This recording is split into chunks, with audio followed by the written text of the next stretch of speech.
Hello everyone, I hope कि आप अच्छे होंगे। आज इस वीडियो में हम लोग सीखने वाले हैं कक्षा 10 गणित प्रश्नावली 3.3 का प्रश्न संख्या 1।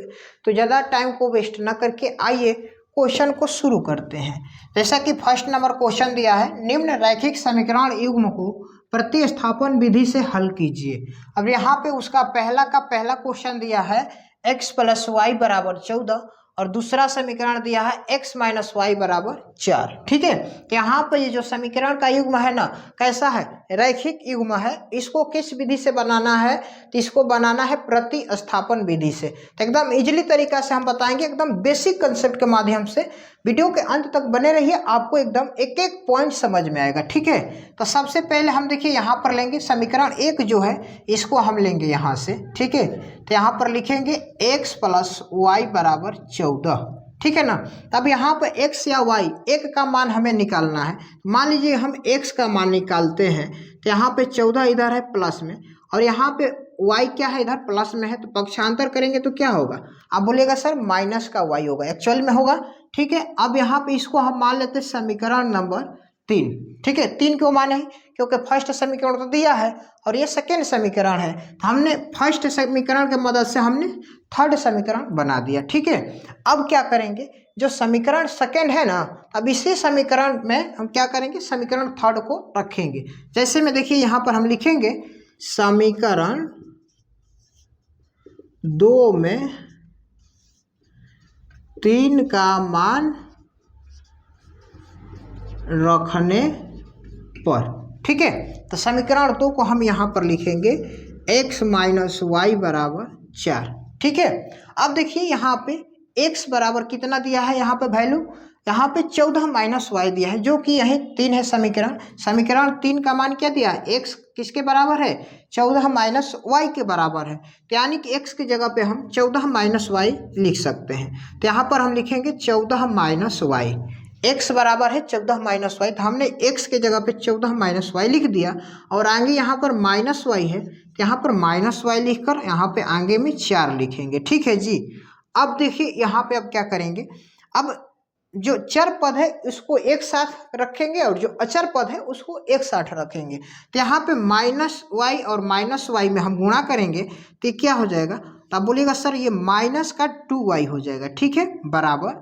अब यहाँ पे इधर 4 पहले से है और यहाँ पे देखिए ये अचर पद 14 है प्लस में, इसको पक्षांतर करेंगे तो क्या हो जाएगा? तो आप बोलिएगा सर ये -14 हो जाएगा। क्या हो जाएगा जी?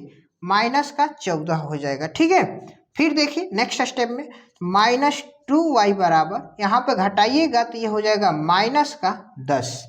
ठीक है, क्या हो जाएगा? -10। ये माइनस माइनस कैंसिल हो जाएगा।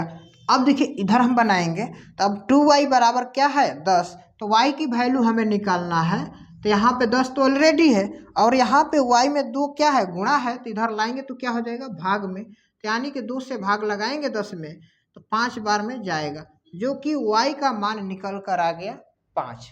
ठीक है, अब हमें क्या निकालना है? x की वैल्यू निकालना है। तो x की वैल्यू कैसे निकलेगी? आप समीकरण 1 या समीकरण 2 या समीकरण 3, आप किसी में भी y का मान रख देते हैं तो सब x का मान निकल जाएगा। तो सबसे आसान तरीका है समीकरण 3। ठीक है, आप लिख दीजिए यहाँ पे समीकरण 3 से। ठीक है, समीकरण 3 से। तो समीकरण 3 क्या है? x बराबर 14 - y, यही तो दिया है ना समीकरण 3, 14 - y हमने लिख दिया। तो अब x बराबर 14 - y की वैल्यू दिया है यहाँ पे कितना? 5। तब यहाँ से x की वैल्यू निकल कर आ जाएगा, 14 में से आप 5 माइनस करिएगा तो 9 हो जाएगा। तो यानी कि x की वैल्यू कितना निकल कर आ गया? 9 और y की वैल्यू निकल कर आ गया 5, जो कि इस क्वेश्चन का करेक्ट आंसर हो गया। आई होप कि ये नियम आपको समझ में आ गया होगा। अगर आप कहीं कंपटीशन की तैयारी करते हैं तो आपको हम ऐसे तरीका बताते हैं इसको सॉल्व करने के लिए, आप मुंह में ही यानी कि सेकेंड में भी आप बना सकते थे। आइए जैसे में हम बता देते हैं आपको कैसे बनेगा। कभी मान लीजिए काम होगा तो कैसे कीजिएगा। देखिए यहाँ पे x + y = 14 है और यहाँ पे x - y बराबर क्या है? 4 है। तो एक बार क्या कीजिएगा, जो दिया है ना इसको एक बार जोड़कर क्या कीजिएगा? 2 से भाग दीजिएगा और एक बार इसी को क्या कीजिएगा, एक बार घटाकर 2 से भाग दे दीजिएगा। ठीक है, तो 14 और 4 को जोड़ेंगे तो 18/2 होगा, और यहाँ पे 14 में से 4 माइनस करेंगे तो क्या होगा, 10/2। अब यहाँ से काट देंगे तो ये जाएगा 9 बार में, ये जाएगा 5 बार में, तो यानी कि ये हो गया 9 और ये हो जाएगा आपका 5। जो शुरू वाला मान होता है x का मान होता है, जो अंतिम वाला होता है वो y का मान होता है। देख लीजिए यहाँ पे सेकेंडों सेकेंड में इसका आंसर बन गया, यानी कि शॉर्ट मेथड के माध्यम से और यहाँ पे लॉन्ग मेथड। लेकिन आपको कैसे बनाना है, आपको इस नियम से बनाना है, क्योंकि क्वेश्चन में बोल रखा है कि प्रतिस्थापन विधि से सॉल्व कीजिए। ठीक है, आई होप कि ये क्वेश्चन आप लोग को समझ में आया होगा। बाय द वे नहीं भी समझ में आए तो वीडियो को 1 से 2 बार रोकर फिर से देखिए, हमें उम्मीद है आपको जरूर समझ में आएगा। वीडियो अच्छा लगा हो तो वीडियो को लाइक कर दीजिए, चैनल पर आप पहली बार हैं तो चैनल को सब्सक्राइब करके बेल आइकन को ऑल पर प्रेस कर लीजिए, क्योंकि इसी तरह के और सारे नए नए वीडियो आपको टाइम टू टाइम मिलते रहेंगे। तब तक के लिए आपका बहुत बहुत धन्यवाद।